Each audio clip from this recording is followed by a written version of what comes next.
Welcome to Learn 360 Degree. This is a complete geometry part 2. Already we have covered some basic concepts in geometry part 1. This is very useful for your HSTR, Gpstr and other upcoming examinations. Please subscribe the channel. So in today's class we are going to learn about angles and lines. Please go through this chart. Here we have a right angle, acute angle, obtuse angle, angle bisectors, intersecting lines, perpendicular lines. Just go through the terms. Definitions we will see. Parallel lines. This is a right angle triangle with these two are sides and this is hypotenuse. And this is, if this is a triangle, side, base, side and this is height, circle and this is point, line, line segment and ray. Just go through the terms. Remaining definitions we will see in this video. So lines and angles. In this lines and angles, first we will see the length of line segment. The distance between end points of a line segment is called as length of a line segment. The length of a line segment can be measured accurately using roller or divider. Types of angles. So you know that this is one ray and this is another ray. Both are having same initial point. Then here it is formed as angle. So angle here first I have a first type of angle is complete angle. Complete it indicates only a whole angle that is 360 degree. An angle measures 360 degree is called as a complete angle. One quadrant. So what is the meaning of one quadrant? So okay. Here I have a four quadrants. First quadrant, second quadrant, third quadrant, fourth quadrant. This is 90, this is 90, this is 90 and this is 90. It indicates that one complete angle is equal to 360 degree. Then one quadrant. One quadrant means one fourth of a complete angle, that is one fourth of 360 degree, that is nothing but equal to 90 degree. Two quadrants, then first and second combined 90 plus 90, that is this straight line which is equal to 180 degree. Three quadrants, 90 plus 90 plus 90, that is 270 degree. And one complete angle means all the four quadrants, that is 360 degree. Next, right angle. An angle measures equal to 90 degree is called as right angle triangle. Sorry, right angle.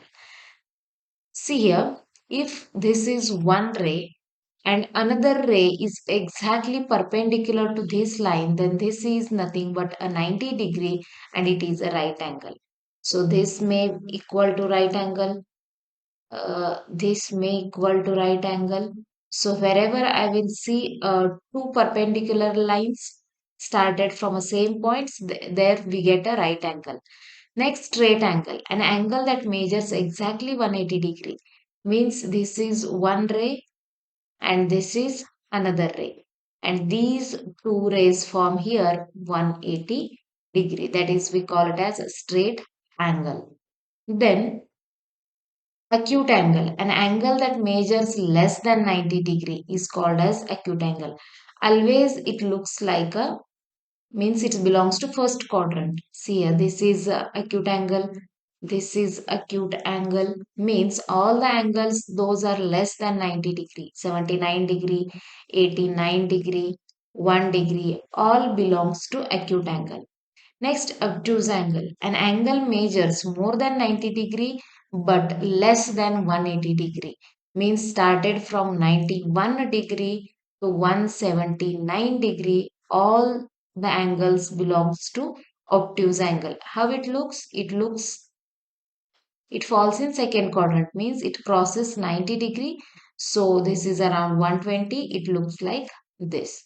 Then reflex angle. An angle that measures more than 180 degree is called as reflex angle. What about ending limit? Means it must be have a less than 360 degree. More than 180 degree means it start from 181 and less than 360 means it ends to 359 degree. In between whatever angle I will get, I will call them as reflex angle. Then how it looks? It may looks like this or it may looks like this. Here it is a reflex angle. Here it forms a reflex angle. Next, we will come to the lines. Intersecting lines. Two lines that meets each other at a single point are called as intersecting lines. See here, this is one line and I will take another line here. These two lines are not intersecting to each other. See here, I have one line and second line is crossed first line at certain point. That now these two lines, this is line L1 and line L2, are called as intersecting lines. Then perpendicular lines, two lines intersects each other at right angles, are called as perpendicular lines. See here, this is first line, say L1, and this is second line, L2. These two are intersecting to each other. And one more thing, the angle of intersection is 90 degree. Those lines are called as perpendicular lines. Then bisector of a line segment. A bisector of a line segment is a line that divides the line into two equal parts. See here, if this is a line, I can't say that it is a line of 7 centimeter because these arrow marks are indicating this line is increasing. So I have to take a line segment, means a fixed length. If this is of 6 centimeter, then I have a one more line which cuts this line of 6 centimeter into two equal parts, 3 centimeter and 3 centimeter. Then this line we call it as a bisector, which divides a given line segment into two equal parts. Perpendicular bisector of a line segment. The perpendicular line that divides the line segment into two equal parts and is called a perpendicular bisector of a line. Again, the same meaning is here. Next, two-dimensional figures. Up to this, we have covered angles and lines. So in this class, two-dimensional figures means we call it as a 2D figures. First one is a triangle. The closed figure. So what is the meaning of 2D? We require only two-dimensional to describe any figure. Means either it may be a length or a breadth. Like this, we require only two dimensions to describe any figure. So first one is a triangle. The closed figures formed by joining three line segments end to end is called as triangle. Means it must have a closed figure and it is bounded by three line segments. This is called a triangle. And to describe a triangle, I need either a length or breadth. Breadth means height of triangle. Next, types of triangle based upon sides of triangle. See, here we have a two types of triangles, means based upon sides of the triangle and based upon angles of the triangle. So first we will see based upon sides of the triangle. So first one is scalene triangle. A triangle is called as a scalene triangle if all the three sides are of unequal length. So if this is a triangle, if this is equal to 3 centimeter, this may equals to 10 centimeter and this may equals to uh, 11 centimeter. So all the three sides are of different length. So this triangle or this type of triangle is called as scalene triangle. Next, we have a second type of triangle based upon a side, that is isosceles triangle. A triangle is called as isosceles if two sides of a triangle are equal. See, if this side is of 10 centimeter and I have remaining two sides, this is also equal to 7 centimeter and this is also equal to 7 centimeter, then two sides of a triangles are equal. That triangle we call it as isosceles triangle. Next, we have an equilateral triangle. A triangle is said to be an equilateral triangle if the length of all the sides are equal. See, in this, if I take this triangle, all the sides are equal. Means if one side is 7 centimeter, all the three sides are also equal to 7 centimeter. That triangle we call it as equilateral triangle. Next, we have next type of triangle, that is based upon angle of a triangle.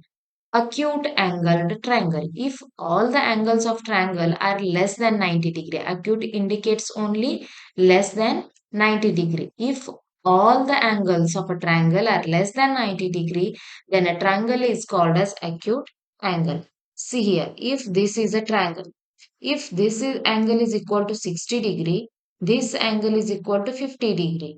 Then what about this angle? 60 plus 70 is 110. Remaining is 70. Means this third angle must be equal to 70 degree. See here, all the angles. One is 60 degree, another one is 70 degree, and third one is 50 degree. All the angles are less than 90 degree. It indicates that all the three angles are acute angle. That type of triangle we call it as acute angled triangle.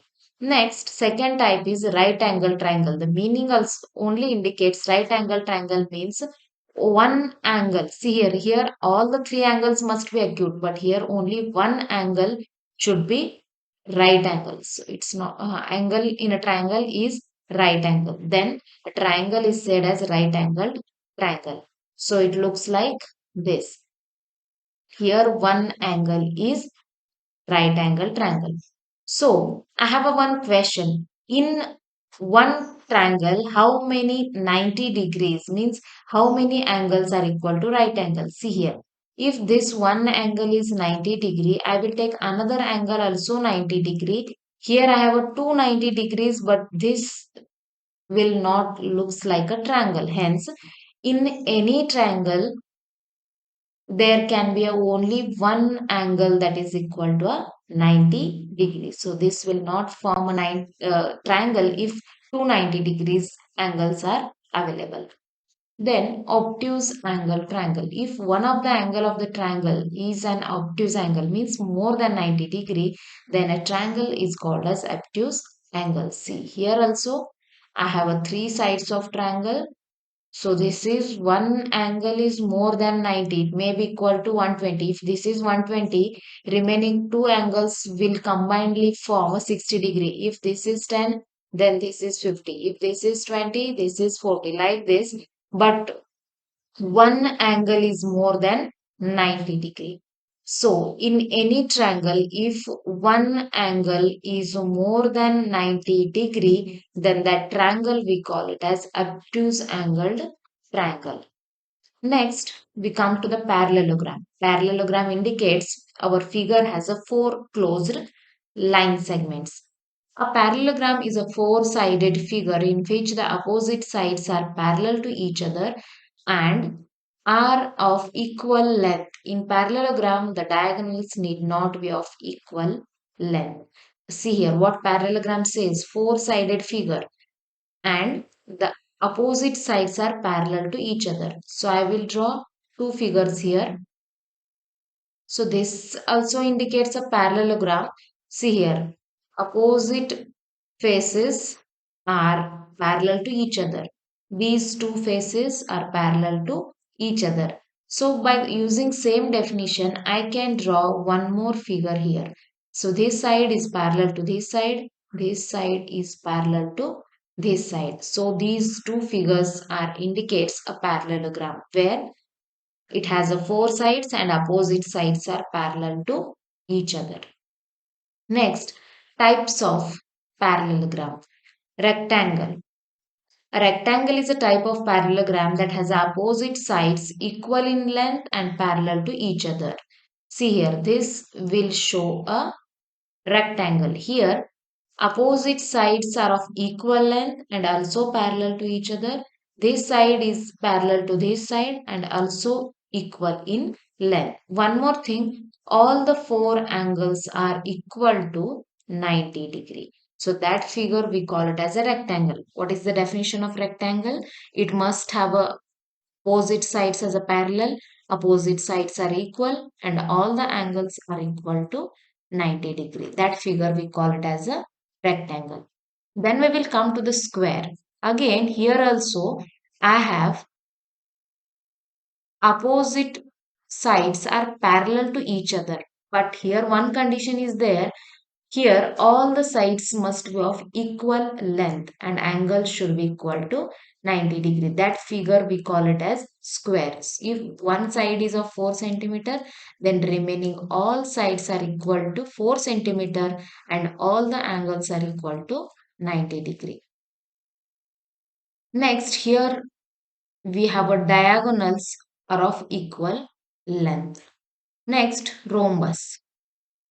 In rhombus, all the sides are equal in length and opposite sides are parallel to each other. Its diagonals are not equal in length. Also, the opposite angles are equal to each other.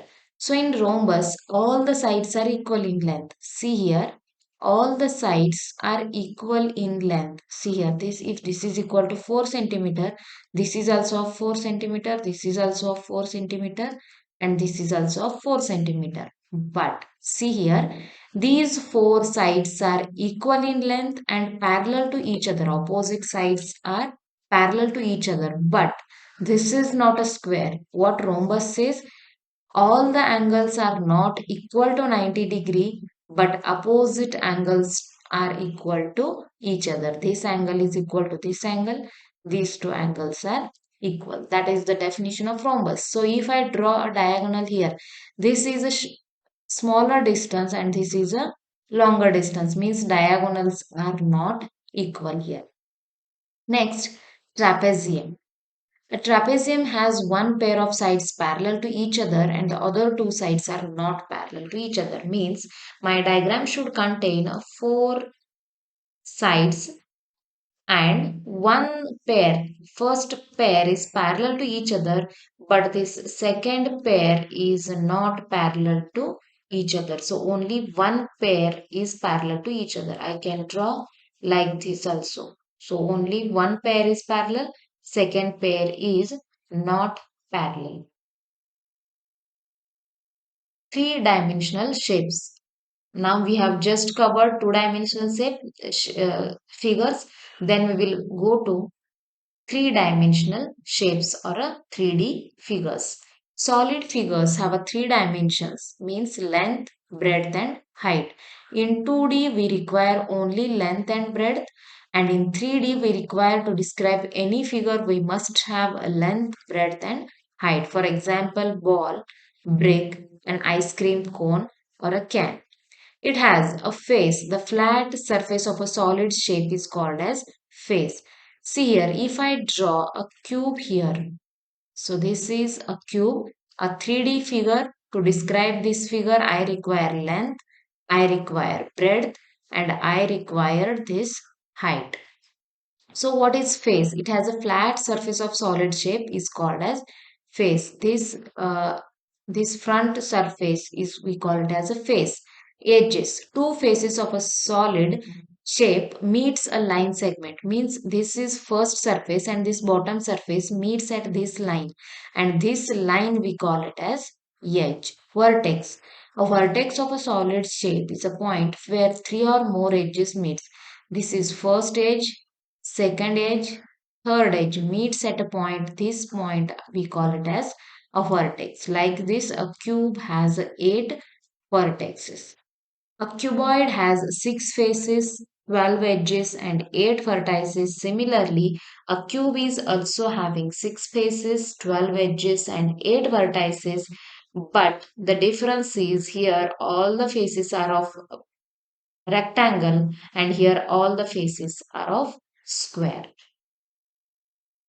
There are four faces, six edges, and four vertices in triangular pyramid. This is a triangular pyramid. We have a base with triangular shape, and this is one upper vertex. From that vertex, we have a edges. So this will form a base, and remaining three are triangular sides. Here, I will if I count edges one, 2, 3, 4, 5, and 6. I have a 6 edges, 4 vertices. 1, 2, 3, 4. 4 vertices and 4 faces. 3 from side and 1 from bottom.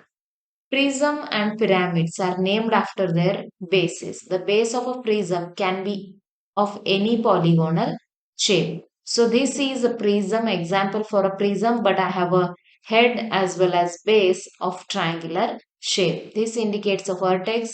This line, or this line indicates edge, and this is a face. Means for this particular figure, we have 1, 2, 3 edges, 4, 5, 6. Total 6 edges. What about sorry, 6 vertices? What about edges? 1, 2, 3, 4, 5, 6, 7, 8, and 9. There are total 9 edges. Then what about faces? First top, next bottom, and remaining 3. Total 5 faces are there. See here, there are 5 faces, 9 edges, and 6 vertices in a triangular prism. Thank you so much guys for watching this. Please subscribe the channel for more videos.